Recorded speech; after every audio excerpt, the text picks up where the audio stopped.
This is the Wonderfully Made podcast, and I'm your host, Fifi Buchanan. On this show, I share personal experiences, narrate stories I've written to reveal truths about life and the human experience.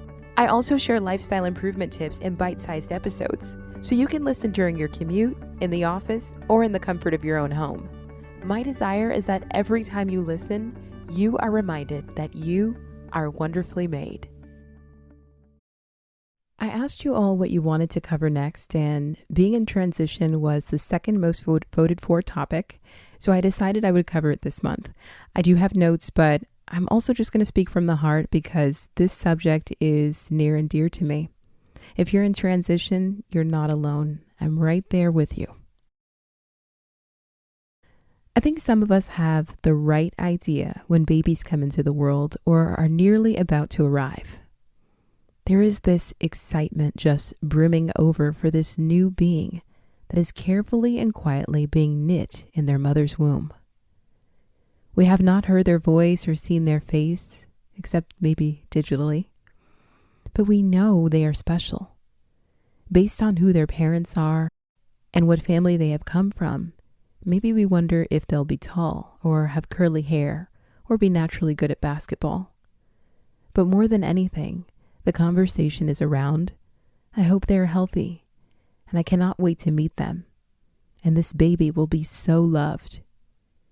And when we see the baby, we say, look at that smile, and look at them sneeze, how cute, and look at those little toes. We are in awe with little ones for the most part, when they do nothing more than just live and exist. When does it happen then that we become these individuals only measured by our output and productivity? I suppose part of it is justified. There's an expectation that as you grow into an adult, you make a contribution, and at the very least, you are able to take care of yourself. Though I know that comes in varying degrees depending on our abilities. The conversation also changes. When someone asks, "How are you doing?" we might respond, but just as quickly as we've responded, we begin to talk about what we are doing and what we should be doing. You ever notice that?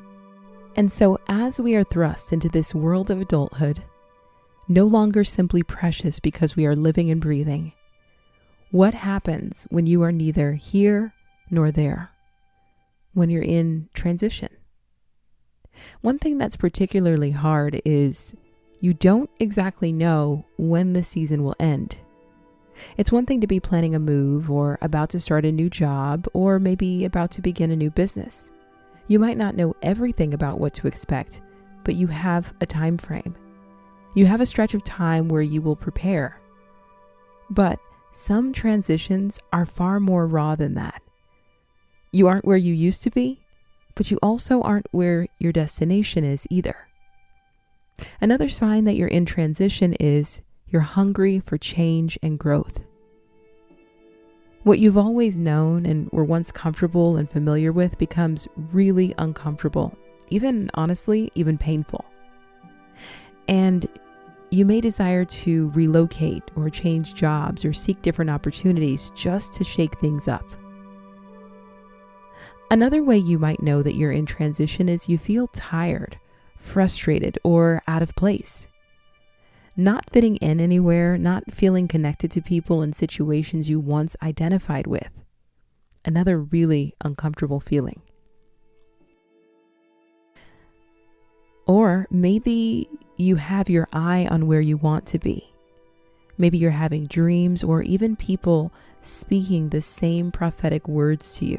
Strangers saying, "I see you being really good at this," or "Have you ever considered this?"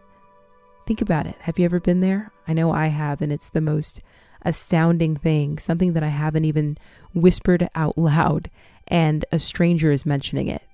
Those are not coincidences. Another way you might know is you feel lonely or alone at times. As you disconnect from what was once familiar to you, you may struggle to find that perfect fit. The one that gives you peace and what makes you feel totally aligned. Now, if any of those sound like you, then you might be like me and in the difficult place of transition. So what can we keep in mind when we're in transition? What we can do for ourselves is we can focus on one kind thought. I introduced that recently on the podcast about once a week I will remind you. And even when times are really challenging and you might not feel great about yourself and you might not be happy with your situation, just like it is so easy to fixate on things that are negative and not productive and do not edify you, you can find one kind thing to say about yourself and fixate on that and allow that to be your motivation and your inspiration. Maybe this week you're totally upset about yourself. You haven't been able to let it go that you were late to work, you overslept, or you missed a meeting, right? Can you turn that around? Is there a healthier thought that's inside of there? Gosh, I must have been so exhausted. So you've kind of let yourself off the hook just a little bit and then said, but I'm such a passionate person and that passion is going to be so useful to me.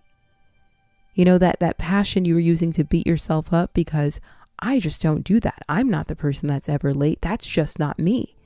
Use that and say, I'm so passionate and I'm going to focus that passion so that I can do more of what I have desired to do for so long. Next, and this is an important one, be mindful of what you consume.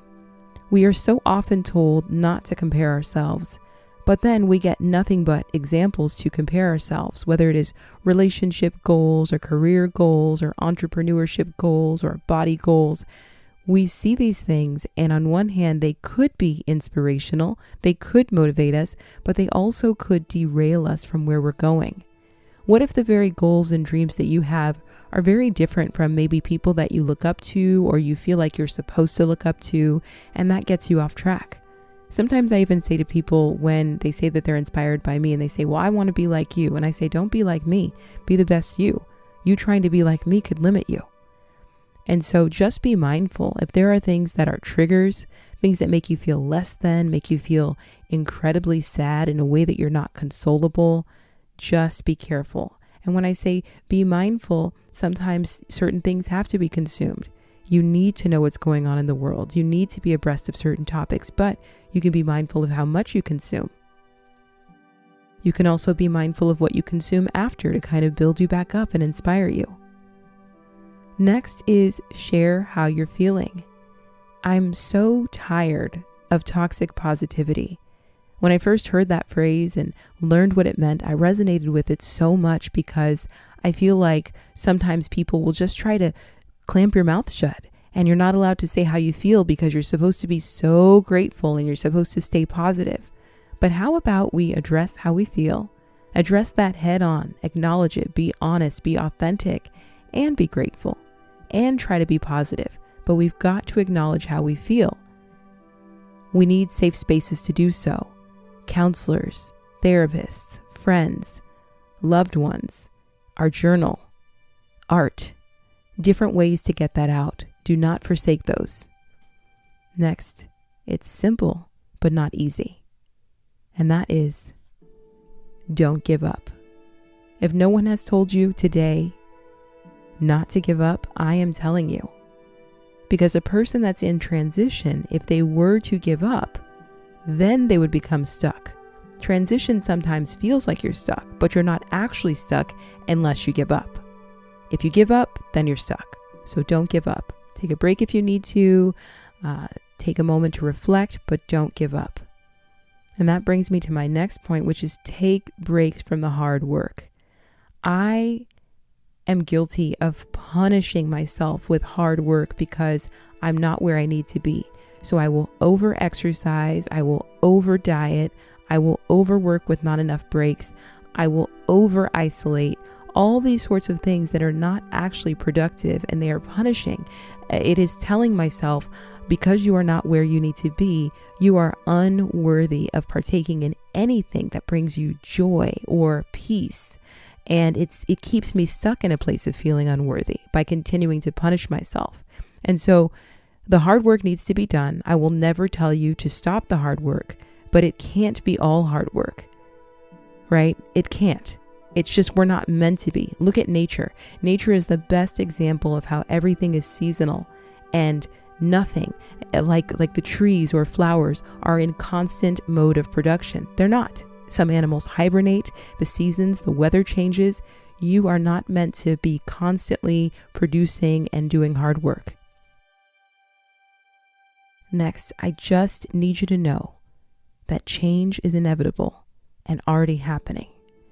So you will not feel stuck forever. Change is inevitable and already happening. You will not feel stuck forever. That's all I have on that one. Next is know you have worth beyond where you go and what you achieve. Another thing I'm tired of is these 30 under 30s, 40 under 40s. There are so many different lists like that, and they're great. I want to celebrate the people that are on them, but sometimes it then puts this benchmark up for us that isn't even really relevant, isn't even connected, and feeling like, well, I'm that age and I haven't accomplished half of that. Well, our lists may look very different. One of your biggest achievements might be one big goal. Someone else's achievement might be a bunch of small ones that have an impact. We cannot measure ourselves against someone else. That is so wrong, and it's such an injustice to us. Know your worth beyond where you go and what you achieve. The problem with benchmarking your achievements based on how far you've gone is that life has these ebbs and flows, and you can get so far and then go 10 steps back because of health issues, tragedies, having to start over because you realize you are no longer passionate about something, or you want to learn something new, or a new person is a part of your life, and so your journey becomes a little bit slower, a little bit faster. For instance, with me, when I got I think it was like my second really good job, I had a really big pay raise. I was living in the city where I really was desiring to live, and I was very excited about that. And so the first thing I thought about was getting out of my student loan debt and just getting prepared to buy a house. That was a really important goal for me, and I didn't want to wait for a partner to be married, any of those things. I was like, I want to see what I can accomplish on my own. So every month I was diligently and very aggressively saving money and also paying towards my loan. Well, I lost my job 2.5 years into that 5-year plan I had of paying it off, and I'd made good progress. And then it took me another 17 months to find a new job. So I went jobless for that amount of time, only as a freelancer, but not making nearly as much as I did as an engineer. And then after another year at the new job, I currently have not been working for over 2 years. And so I lost the savings and financial progress that I was so aggressively paying towards. And though I am beyond what I expected for functioning and making it in the present moment, I'm not really able to do what I was able to do for my future. And I want to say, and that's okay, but there are days when I'm not happy about it. But it's just, you never know. So sometimes I look back on those moments when I was aggressively paying and saying no to stuff. I wish I would have been a little more balanced. I wish I would have done a few more little shopping sprees, a few more trips and experiences, because those can't be taken away. The trips I have taken, going to the UK or a couple trips to Hawaii, those memories will be with me forever until the next time I can go. Whereas looking back to where I'd paid down a certain amount of debt, it was nice, but you just never know what circumstances may come to reverse that sort of progress. And that's why measuring my worth against that would be counterproductive, because if it's only about what I can accomplish in the moments I'm struggling to accomplish something, or the moment I'm knocking on a locked door, suddenly all my worth goes down the drain. And although I still even have moments now where I am upset with myself or wondering if I should have gone a different path, I can ponder those things, but it's not okay to, again, measure my worth against the decisions I've made. And I also want to sidebar and say, sometimes we're so afraid to make bad decisions versus good decisions, and it leads us to not trusting ourselves. we also can't base our worth on whether the outcome of our decision was good or bad. It's even really hard to tell sometimes if the decision was good or bad until almost the end of your life. You just never know. Like maybe there is somebody out there who set out to go to medical school or become a police officer or be a therapist, and those things didn't happen. Maybe you didn't pass an exam, or you just weren't able to leave your city. And it feels like a failure, but it's more so just a closed door. And that's how transition works. We're kind of in this constant motion. We're constantly being rerouted until we get to our destination. And it's just as much about the journey as it is about the destination.